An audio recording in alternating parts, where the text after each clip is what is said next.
Hello, thank you for joining us. We'll get started in just a few minutes.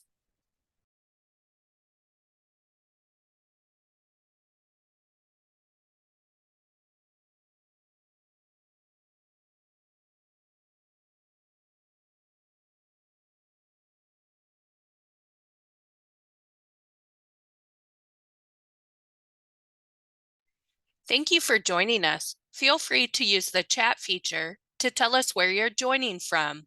We'll get started in just a few minutes.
Hello, and thank you for joining today's webinar. We are ready to begin. Today's webinar is eligible for 1 contact hour. Sigma Theta Tau International Honor Society of Nursing is accredited as a provider of nursing continuing professional development by the American Nurses Credentialing Center's Commission on Accreditation. The nurse planner and content experts and the faculty today have no relevant financial relationships with ineligible companies to disclose. To receive contact hours for this NCPD session, participants are required to attend the webinar and log into our learning management system to complete an evaluation form. Information on how to access this will be emailed to all attendees approximately 1 week after the webinar. This webinar is being recorded and will be available on the Sigma repository within a few business days of recording. Following the presentation, if we have time, we'll have a question and answer session. You'll see on your Zoom webinar control panel that you can send a question through the Q&A feature. This is where you can type in any question you'd like to pose to the presenters. Be sure to hit send so the message makes it to us. Please use the Q&A for your questions and the chat feature to interact with other participants. We'd like to thank our speakers for sharing their expertise with us today. Of note, thoughts and views expressed by the presenters are that of the presenters and do not necessarily reflect that of Sigma. We are proud to have 3 presenters with us today. Allison Keene is a nurse scientist at Indiana University Health in Indianapolis, Indiana, USA. She received her PhD from Indiana University in 2021 and is a certified clinical nurse specialist. Her current focus is building infrastructure to cultivate a research-friendly environment. Tiffany Ratter is a clinical nurse specialist and manager of nursing practice and quality at Indiana University Health Adult Academic Health Center in Indianapolis, Indiana, USA. She supported neuro, progressive care, stroke, and trauma units as a clinical nurse specialist before moving into her current role. Tiffany has an expertise in pain management, high reliability, and evidence-based practice, and she has a passion for learning and mentoring others in evidence-based practice in nursing. And our third presenter is Beth Radecki.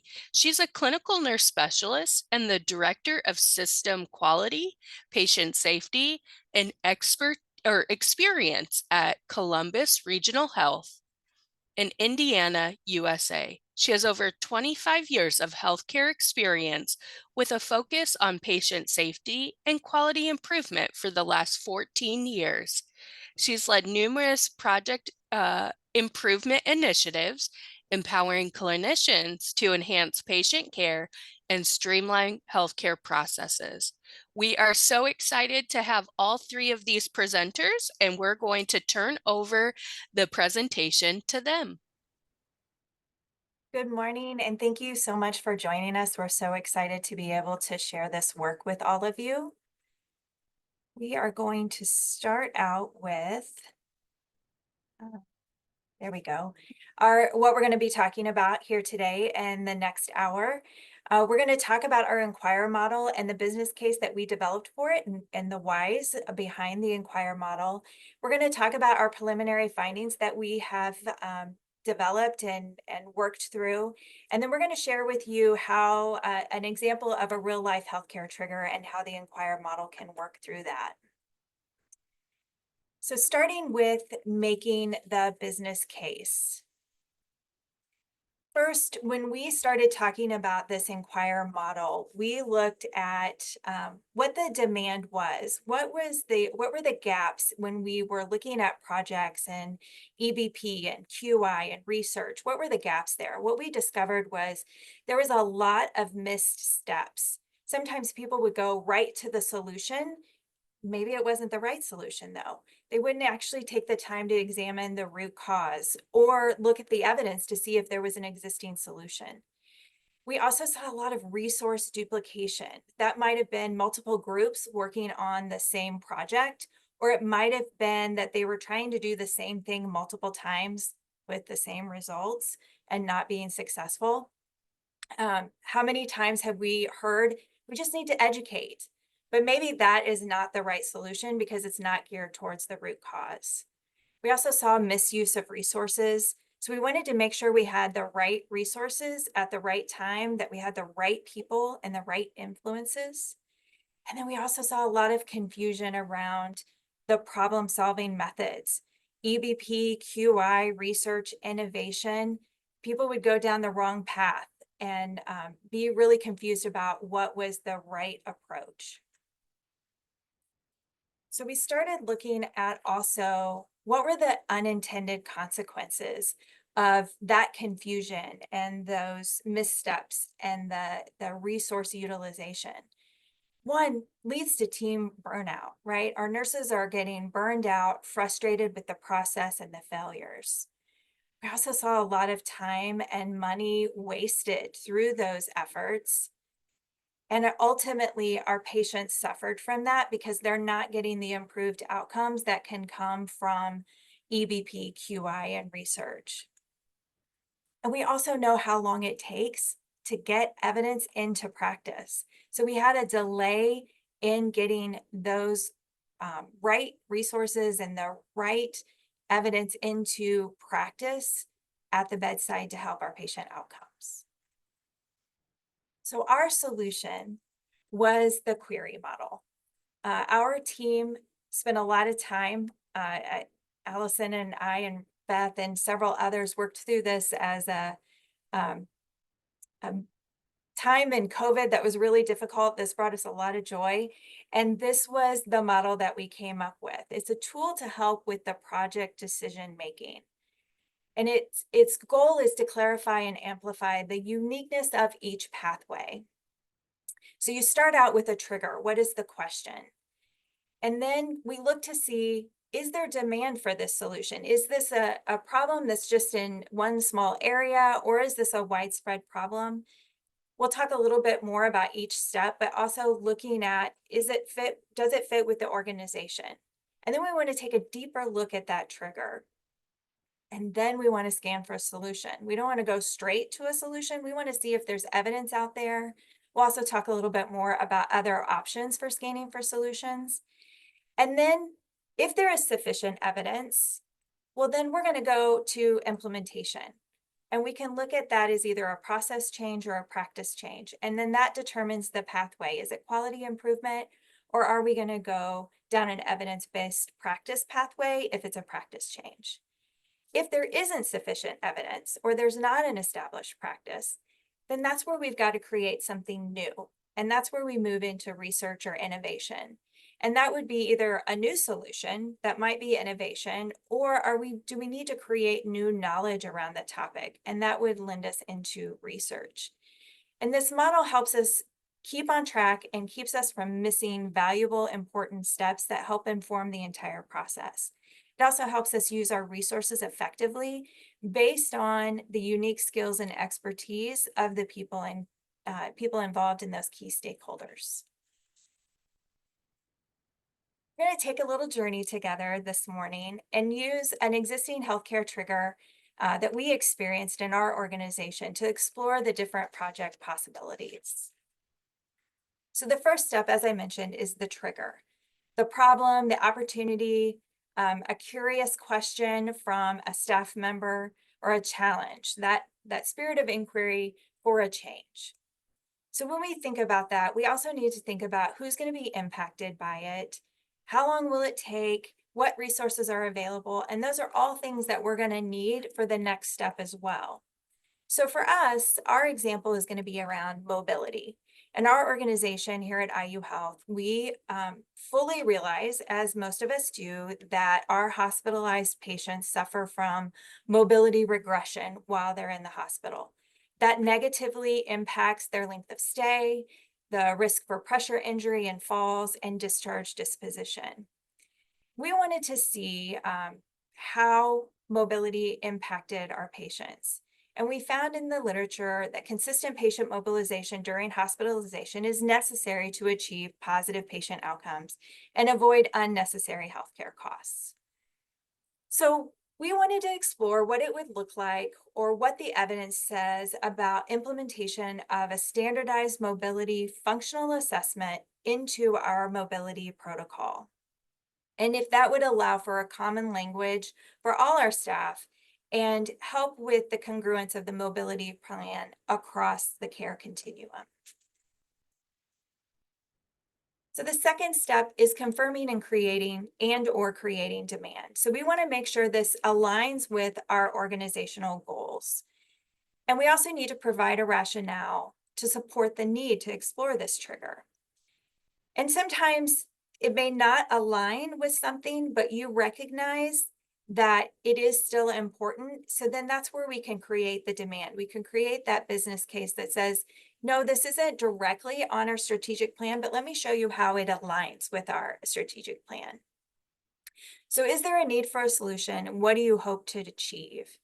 And we can use an SBAR or many other formats to communicate this demand. So for us, the situation, background assessment, and recommendation was around the mobility. And we wanted to communicate the significance of mobility regression, the literature supporting the demand, showing that it is and very important for our patients. And then what is the current state that we're experiencing in our organization and in the environment?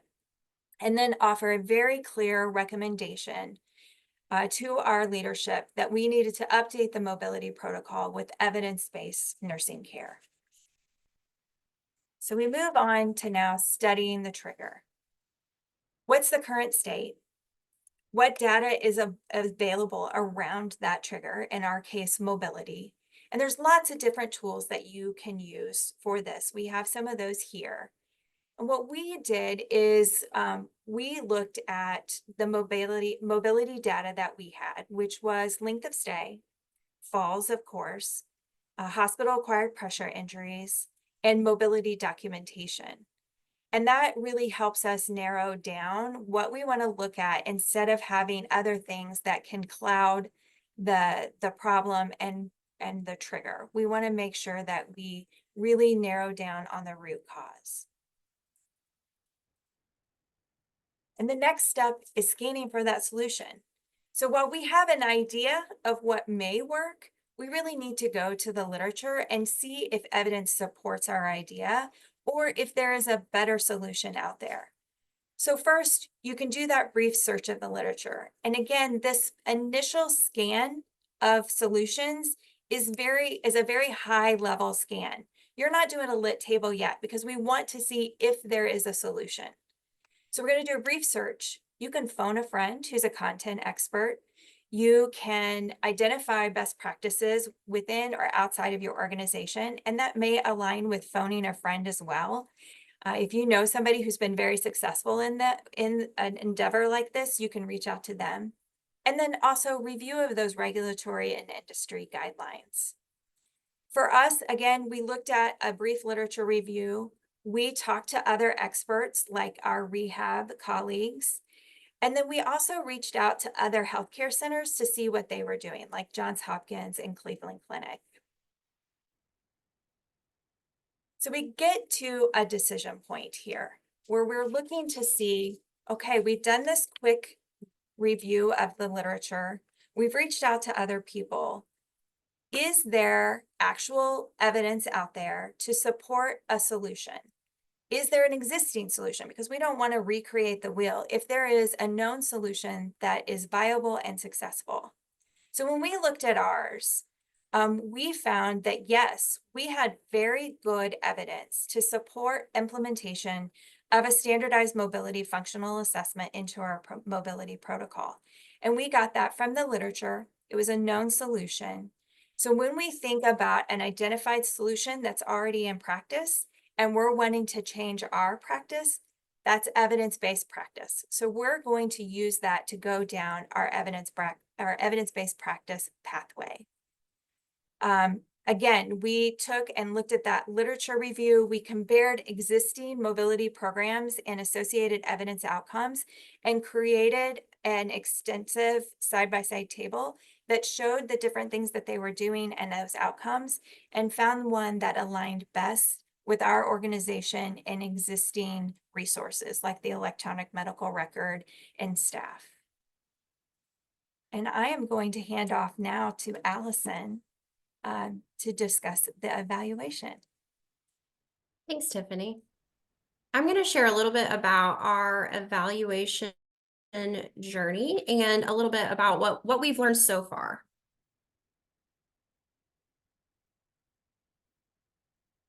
So this first slide shows results from a workshop evaluation. So we first launched this model, and we originally had called it the INQUIRE model, just for reference. If that original abstract is still flying around somewhere, and ended up changing the acronym because that query is already widely used by the VA. So before we ended up publishing our manuscript, we ended up changing our acronym just for a little bit of that history there. So we first shared this model at the National Association of Clinical Nurse Specialists, the 2022 annual conference. And I want to say we had a group of maybe 50 or 60 people that went through the workshop. We provided education on the model and then gave them healthcare, like real life healthcare scenarios that they could kind of work through each individual step. And so then what we did at the end, we gave them the option to participate in our evaluation, really we asked them to think about the last project they completed and then the exercise that they had completed in the workshop using the INQUIRE model. And the items that we asked them about was their perceived ability to build a team, avoid missteps, identify the project method that matched best. And so you can see here, we had 23 responses, and the avoid missteps was the item that we saw the most improvement. But you can see that there were perceptions of improvements within all of these items from that evaluation. So this gave us kind of an early indication, definitely not the most scientific approach, but it gave us an early indication that, okay, we might have something here. There might be some benefit that we can continue to move forward with. And what are our next steps of what a systematic investigation might look like. What we're currently conducting is a research study examining the validity, usability, and benefit of the INQUIRE model. We are using a case study approach, and our Participants of interest are healthcare consultants that commonly advise mentees on project methods, help them through their project planning, and help them kind of get all of these pieces and parts set up and make those early decisions. So what we are working with that group to understand is the relevancy of our model steps to reach a decision on project method. We're also looking at the usefulness to guide project recommendations and ultimate, like the method selection at the end. So either innovation, evidence-based practice, research, or which one did I miss? I think it was evidence-based practice. EBP, QI, research, innovation. And then finally, looking at the value and outcomes beyond the typical consultation approach. So we really want to know, okay, is there really benefit to using this beyond the typical approach that folks use every day in consultation? So we don't want to make any assumptions of the value of this model. We really want those consultants to tell us what they think and what's most valuable, what's missing, and just kind of like the barriers and facilitators to use. So we're using a few different methods for data collection. We currently have recruited 5 healthcare consultants from different disciplines that are helping us to examine the model. So we are doing consult observations, participant reflections, and then we will eventually do qualitative interviews after those observations are complete. So with each of these consultants, we are conducting anywhere from 5 to 10 observations. We're doing one baseline observation, which is they're using their typical approach. After that baseline observation, we are providing them the education on the INQUIRE model. So similar to what Tiffany just presented. And then we have a consultation navigator tool that we share with them that goes through the individual questions that you can ask within each step. And we are not being prescriptive about how they use the model or the associated tool. We are really just trying to see what that might look like and have them tell us what's most beneficial. After each of these observations, we send an electronic survey, and I'll talk a little bit more about that, to capture participant reflections on how that consultation went from their perspective using the INQUIRE model.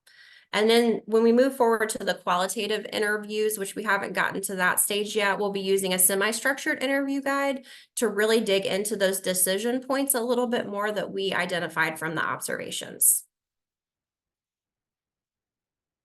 So during our observations, we aren't doing any recording or transcription. We're just really taking field notes because we're really interested in focusing on the model and what decisions are being made during those consultations. So we are trying to identify the what, how, and when INQUIRE is used during that consultation, as well as the specific instances where the model was used to help make project decisions.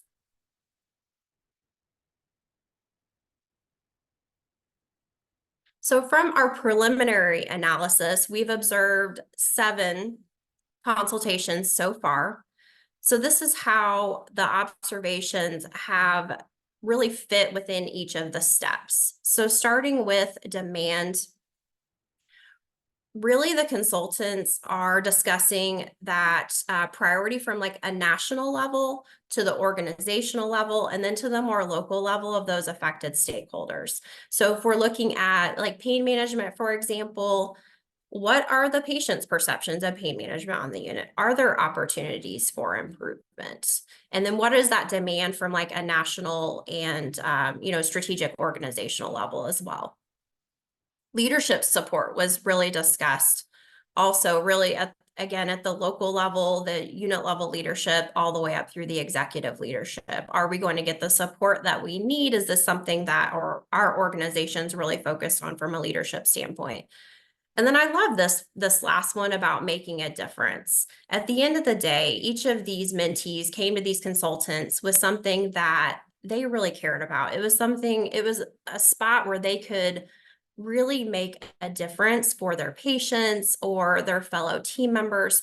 And I'll talk a little bit more about like the human-centered piece. But I think that that's a really meaningful part when we think about demand as well, is when folks are carrying these projects forward, it needs to be something that they really care about and that's meaningful for them.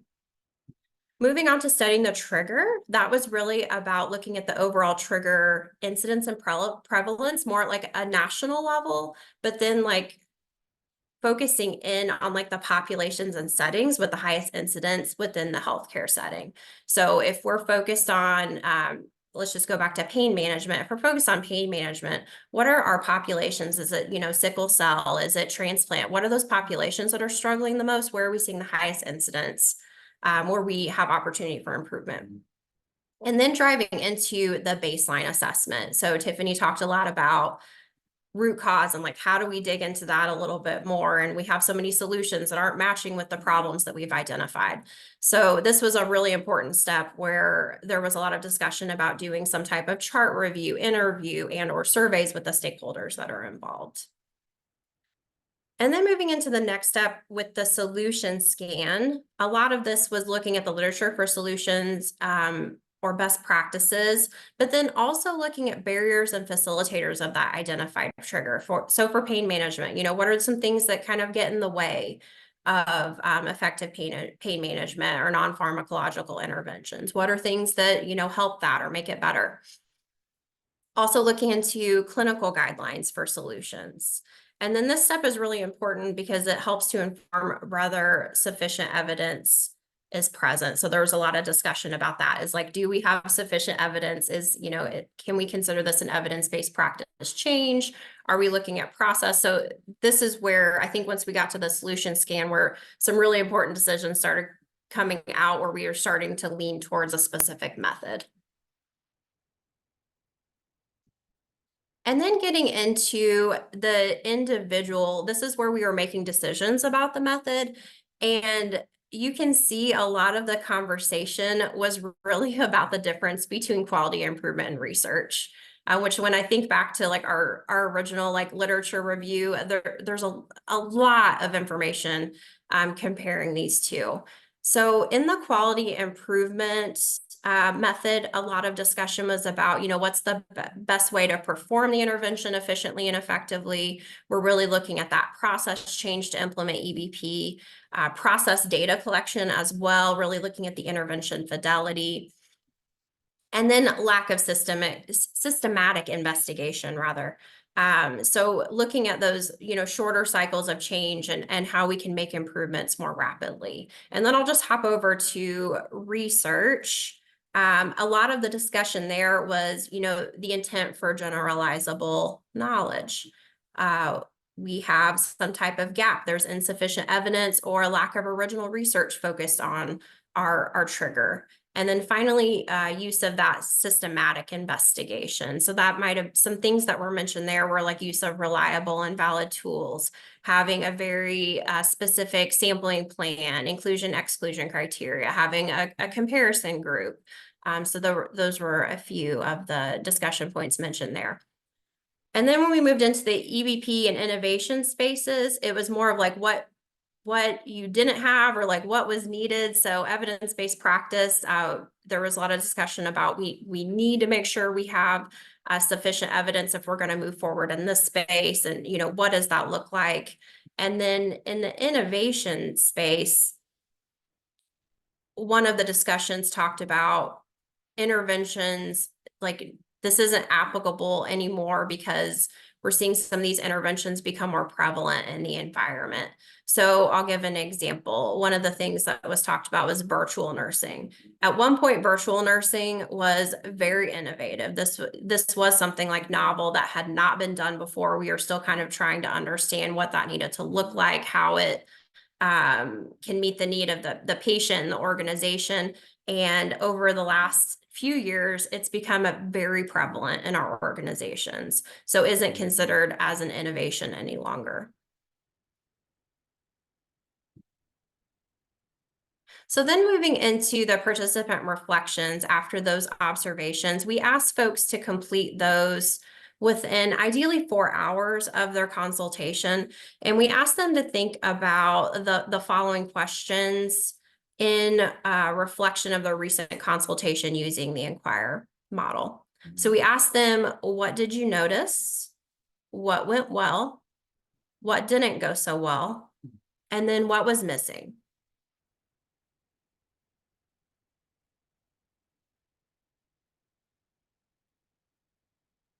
Next slide, please. Thank you.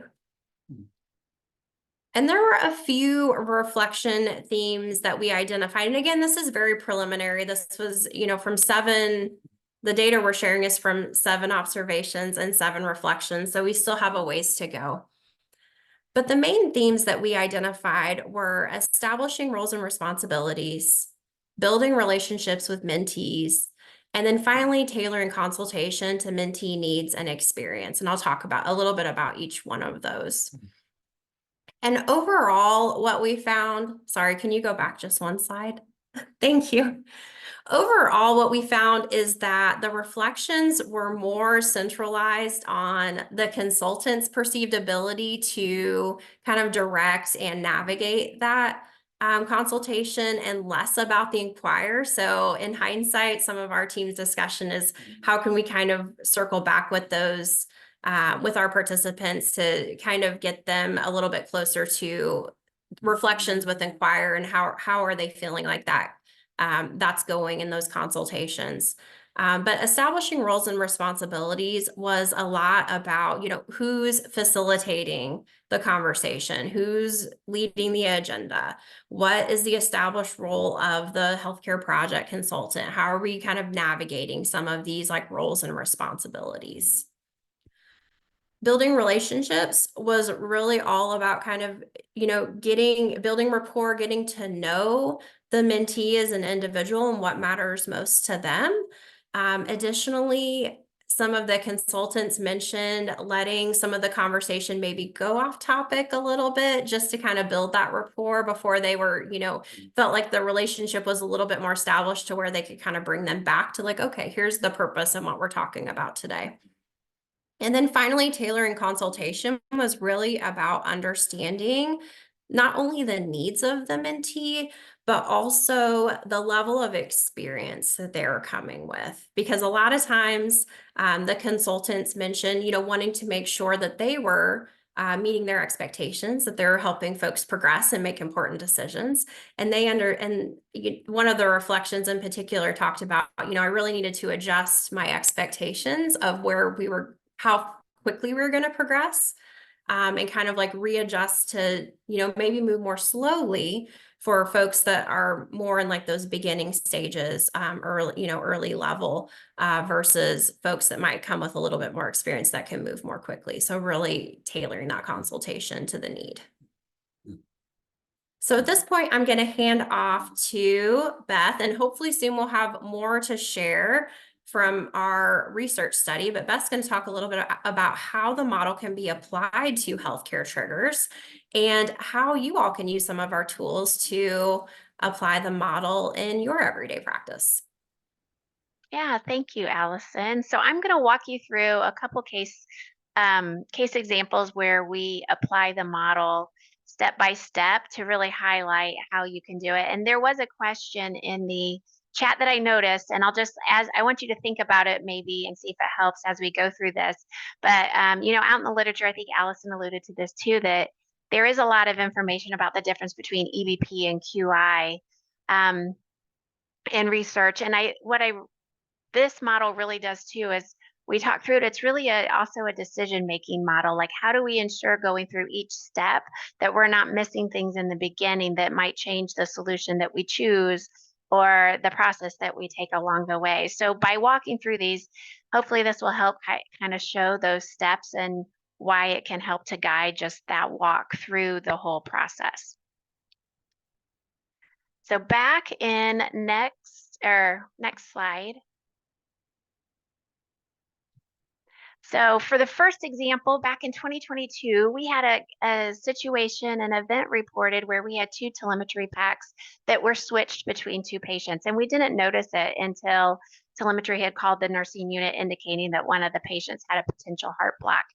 So when we took a look at this, we found out that we had similar events like this 3 times in the past 6 months.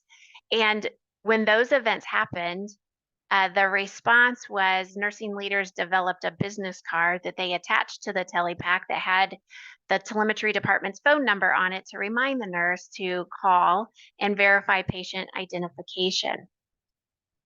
Next one.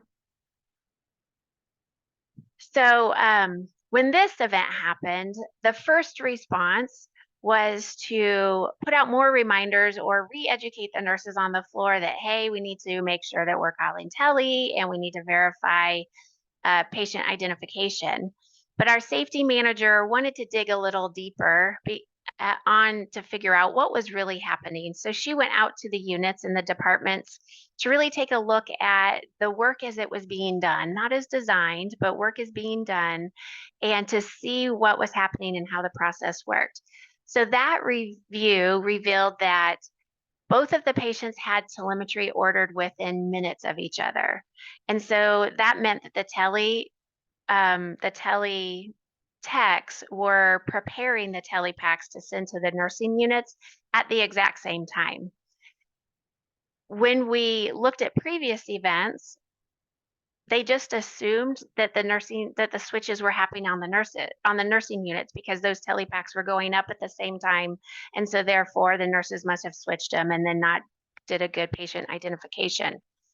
But when we took a look at this one, we discovered that the switching was actually happening in telemetry when they were loading the patient information into the monitors. So they were labeling the telepacks one way, but then when they put it into the monitors, they had switched it.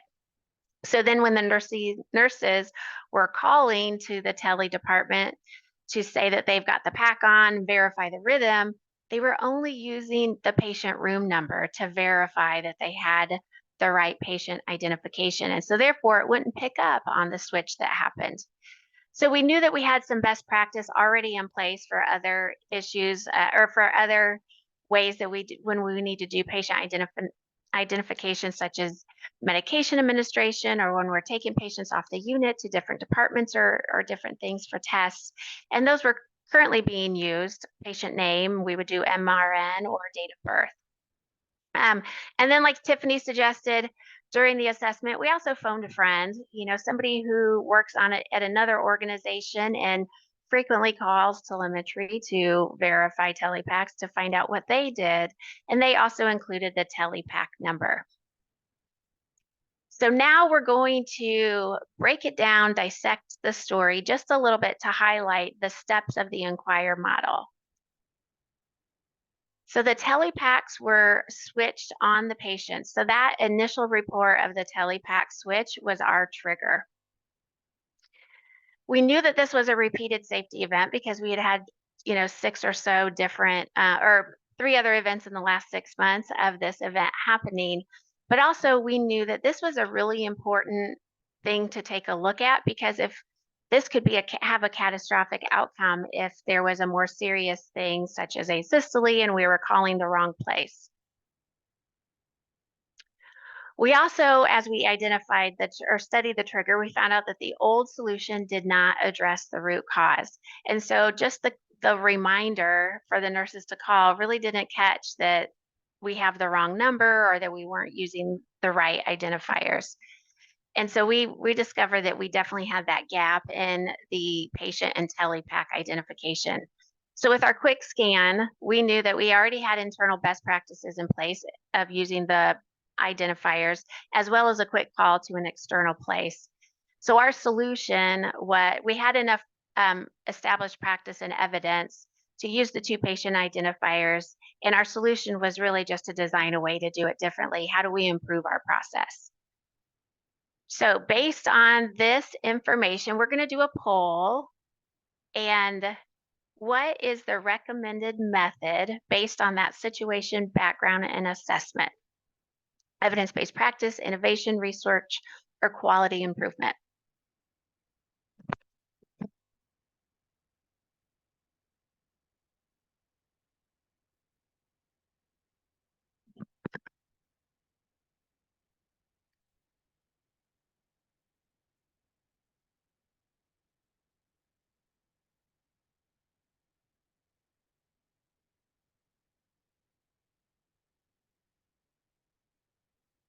Giving people time to vote.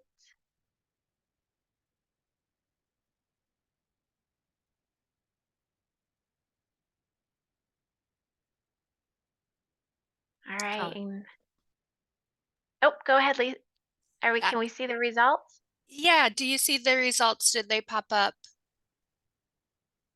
I don't see them. Tiffany, you see them? I see, it just has the correct answer, that it was quality improvement. So we had 35% say evidence-based practice, 3% innovation, 5% research, and 57% say quality improvement. Yes. And so taking a look at the story, quality improvement. So this really was more of a process change. We already had established evidence-based practice. Um, there it is. Correct answer was quality improvement. Something splashing on my screen. Um, so we already had the established practice in-house. It wasn't a new practice. We just really needed to change our process to get the right identifiers in place. And, we added a little bit extra with the telemetry part of it. All right, so then next one is we're going to go through another case. So based off of this one, we had a project that came out of it because as we're working on this project, the manager's like, you know what? I am getting frustrated. She's also the manager over the telemetry department that we are frequently running out of telepacks. And she had already started to collect a little data, and she knew that we had about 60% of our patients that were hospitalized on telemetry.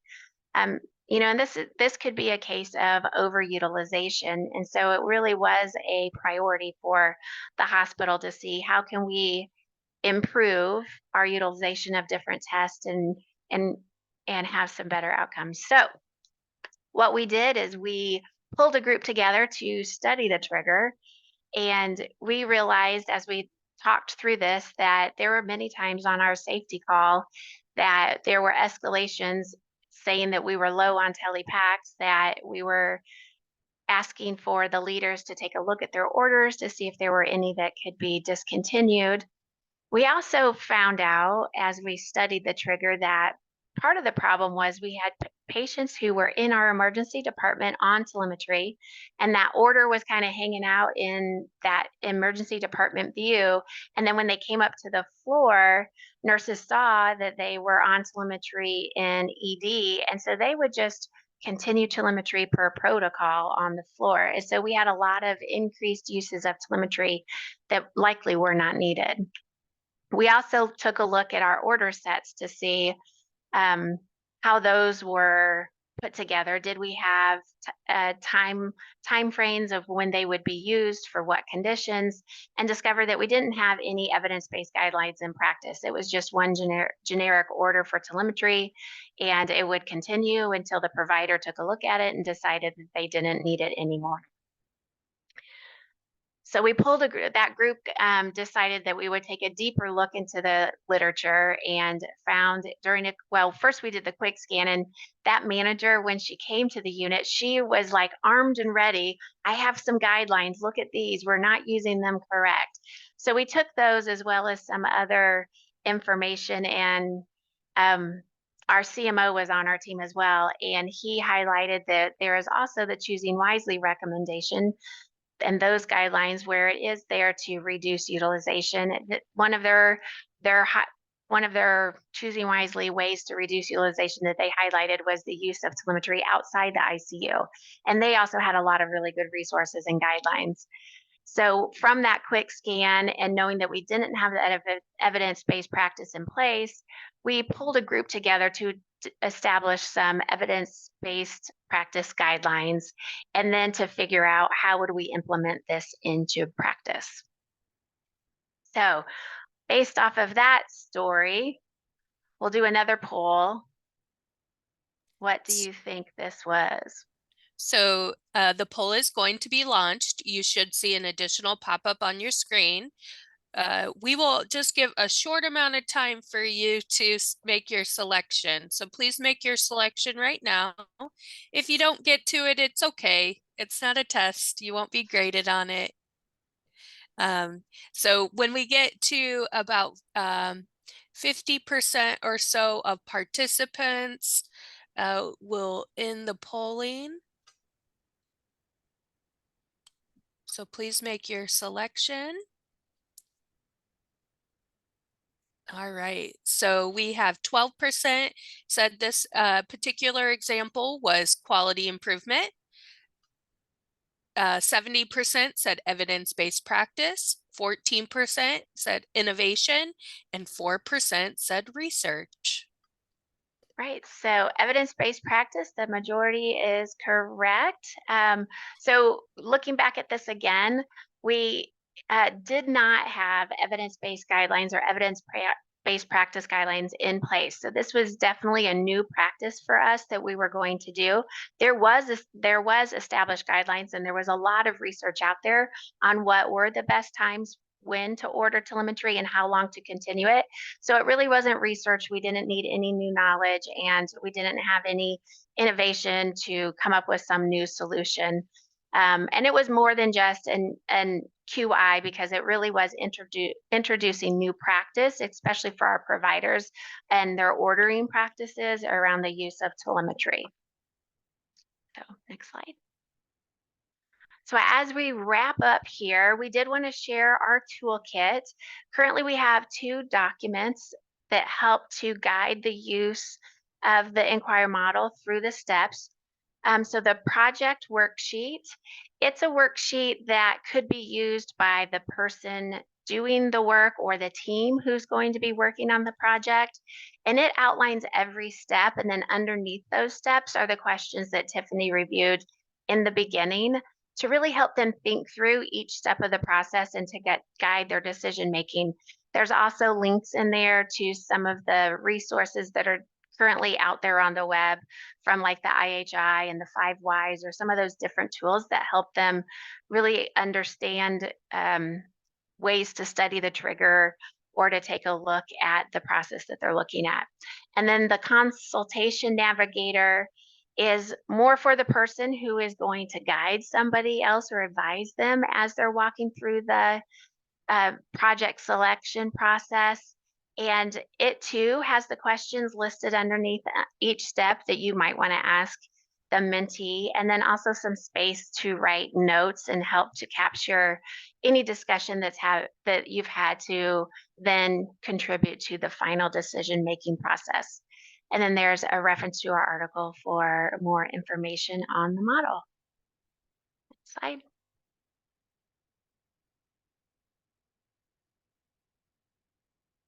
So that last slide was just our other references. And then thank you for attending. We'll hand it back off to Linda.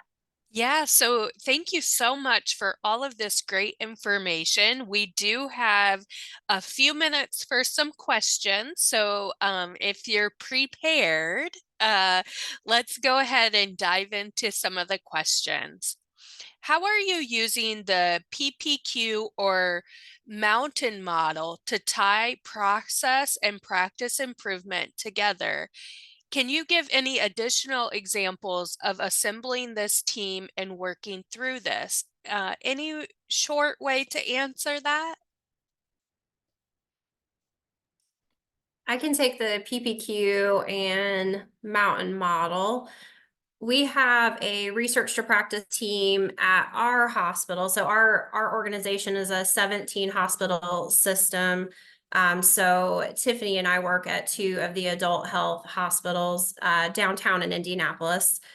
And we are both part of the what we call our Research to Practice Council. And we had plans, I think it was back in May, to watch the webinar on the mountain model and the PPQ. And the repository, I think, was under construction. So we have rescheduled that to November. So we do have plans to have our team look at that. And I'm really interested in the opportunity to maybe look at that as a different option, as an alternative option to PICO, as that is more, it does seem to be more medically driven. And also interested in, how we can't, group the process and the practice together, because really you do need both. Especially if you have evidence that is supporting your solution.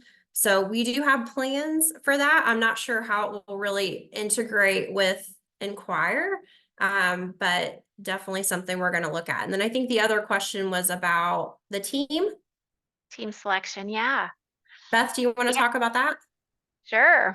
Yeah, and I think the team selections are really fluid process. You start off with like who you think needs to be there, but then as you really start to study the study the trigger and really understand the problems and how things are working, then you can identify who else needs to be on this, is that expert or shares that information. They might not need to be on there for the full time, but maybe an ad hoc member. But I really do think that team selection is a fluid process for working on these projects. Perfect. Thank you so much for answering that. What about using your model? Do you allow others to use your model? Do they need to contact anyone and specifically for permission?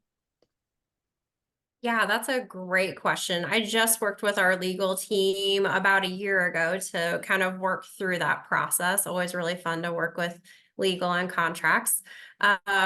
So as far as like sharing it in a presentation or as our reference, as long as it's properly cited, that's perfectly fine. No additional permission is needed. We have had some instances where folks have wanted to use it in it was a workshop presentation at a national conference where they were going to be working through the steps, and then additionally wanted to use it with their students for educational purposes. And similarly in another organization where their research council was wanting to use that and educate their team members. So in those instances where there was going to be like ongoing use and I think further explanation and things like that, we do have a permissions agreement, and you can just reach out to me if you're interested to do that. And I don't know that we shared that on the slide, but it's AKEEN2@iuhealth.org. We can send that out with the information, but happy to share. Wonderful. Thank you so much. I know that sometimes we just need that little extra help of a great model that's already in place. Could you articulate what the difference, maybe side by side of your model versus the Iowa model? I know many of us have access and know about the Iowa model. So how would this differ? Tiffany, I'm gonna let you take that one. One of our mentors has fully prepared us for this. So the Iowa model is strictly about EBP, where the difference between our model are those initial steps. Do I still have control of the screen? Can we go back to, oh, I see, thank you. I'm gonna take us back to the model. Look away if you get dizzy. When we look at the model, it's really, sorry. It's really the first layer here that is different, right? We would use the Iowa model once we got into that evidence-based practice pathway, but we are really looking at the top line here. That's what makes ours different. It's really that preparatory work before you get into the meat and bones of the project, if you will. So what is the trigger? And really looking at what the trigger is and confirming demand, because you can go down a long path and find out that your organization is not going to support it. And good gravy, none of us want to do that.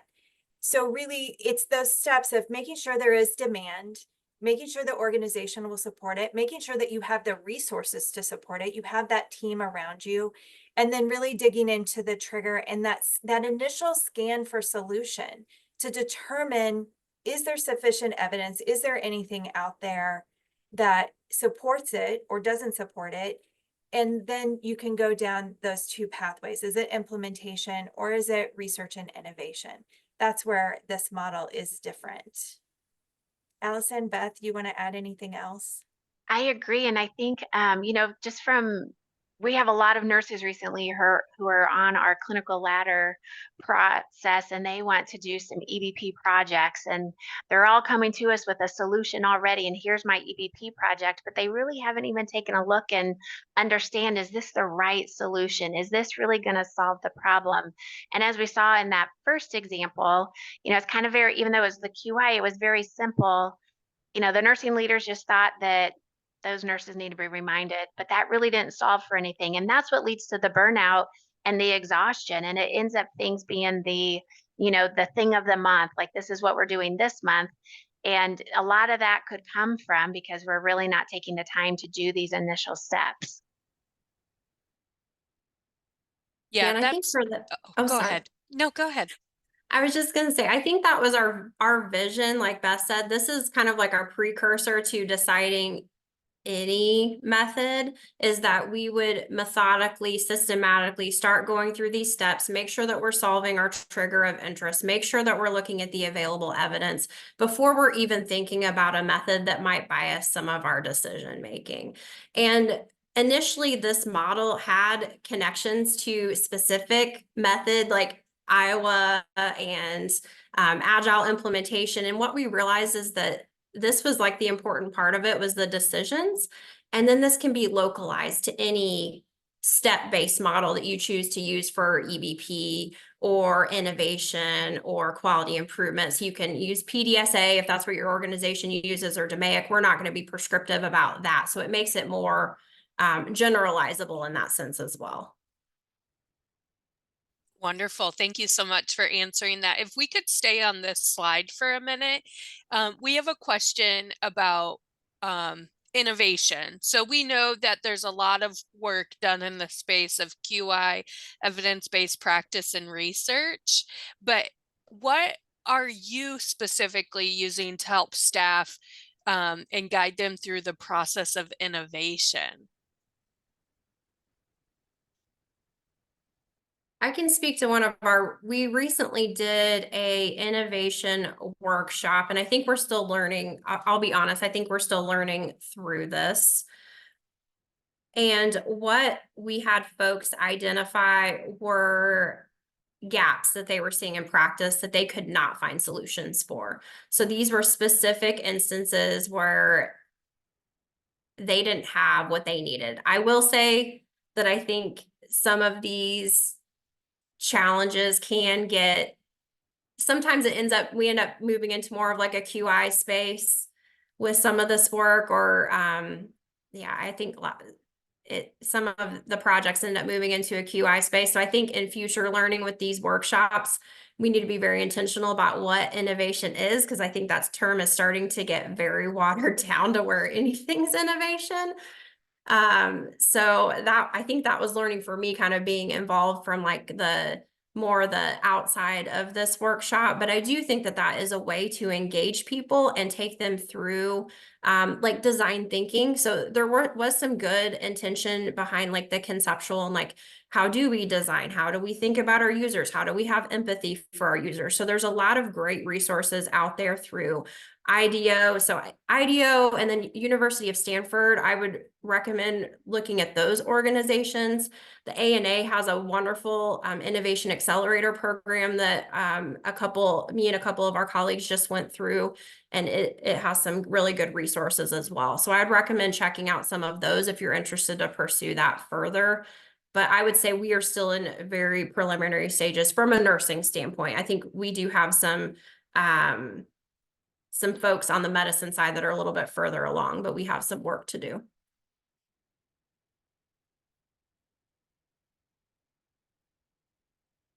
All right, so we have maybe 2 minutes if we could tweak in maybe one more question. And I think especially in the hospital setting, we know a lot about policy procedure for clinical guidelines.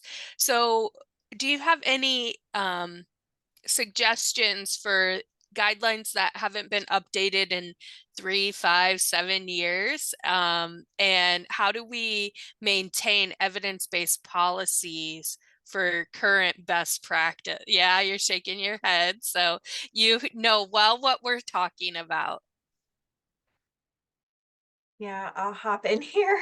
Um, it is a challenge. It is a challenge, and especially when we have times of rapid change. Um, we are very fortunate at IU Health that we have a lot of clinical nurse specialists that are embedded in their professional organizations. And we lean on professional organization guidelines a lot, and we have made that part of our policy um, review to make sure that we're going to those professional organizations and looking at those recommendations and then incorporating those into our policies. There was the question about how do you determine who's on your team, and Beth spoke to that. I think policy needs to be a team as well. While I may be in charge of a lot of policies, I am by no means the expert. And so I will really pull in those experts in the environment, and I act as like the project manager. And we use very similar to this, you know, we look at the triggers within the policy. What are we experiencing in the environment? How does that affect the organizational goals? And then we do exactly what's on here. We study those triggers and we scan for solutions. You know, we've recently updated policies around and protocols around happy prevention. And we very much did this. What were the things we were seeing in the environment? What were the triggers? What were the causes? We know there's a demand to prevent happy. And then what do? We scanned for solutions. We brought in other experts. We brought in our wound ostomy nurses, our PT wound team. We brought in our physicians who are important to that work. Some of the vascular physicians who can talk to ischemia. We brought in just nutritionists to help us look at that piece of it. So I think this model can be used for that as well. And it is really important to always be scanning for those solutions and the evidence.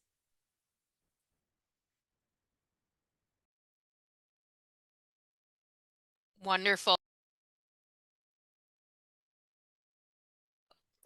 Thank you so much for sharing that. We are out of time and we're actually just a smidge over. So we want to thank everyone for attending today. And of course, we want to thank our presenters for all of this great information. We definitely look forward to hearing more from all of you in the future. We hope you enjoyed this webinar. We have updated our process and we shared the link in the chat several times for you to obtain your Nursing Continuing Professional Development Certificate. However, if you did not get the link in the chat, please do not worry. You will also receive an email within about 1 week to the link for the evaluation. We want to thank everyone and we hope you have a wonderful day.